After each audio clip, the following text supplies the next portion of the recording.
पहिरों मौको मिलो है मुझे खानी बना लो है लालच। एक जंगल में एक बुढ़ा शेर रहता हो।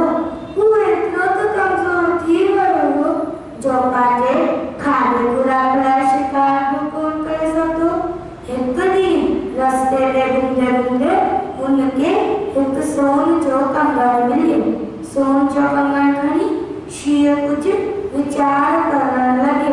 विचार करते उनके मन में एक तरकीब सूझी आई। बुढ़ो शेर नदी के किनारे दे अची बैठो आई। इधर रागीरन के दिसी न्यान उधर के बुधेंगे जोर जोर सा चौड़ो मां कराने पैरत बुढ़ो थी चुको है। अजना सुबाने मुझे मौत आए। जीवन पर एक पापी पेटला मां केतला ही जीवन जी हत्या कर चुको है। हाय मरण वक्त मुझे मन में त्याग आए। विराट जी भावना जागी आई। मुंह वठी यो सोन जो कंगन आई।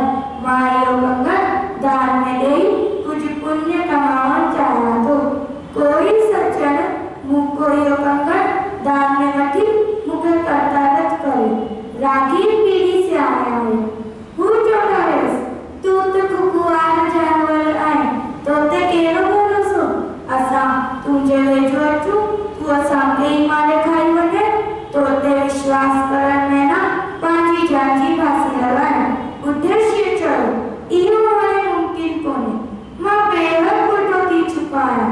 हाय आज मरण वक्त मरते मां माने पापन के पछतावा करता।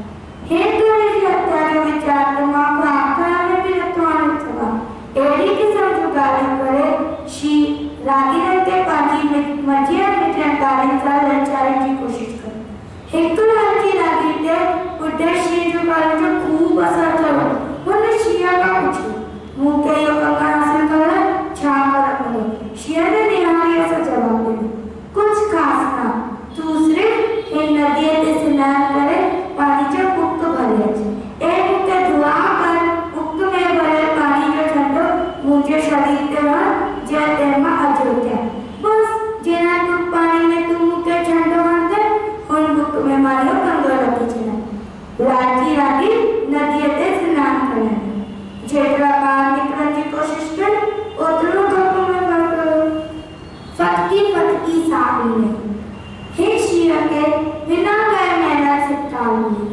हर रोज कोला को रागी हे नमूने शिया जी गाले नची बाजी जान में ले नसीहत लाला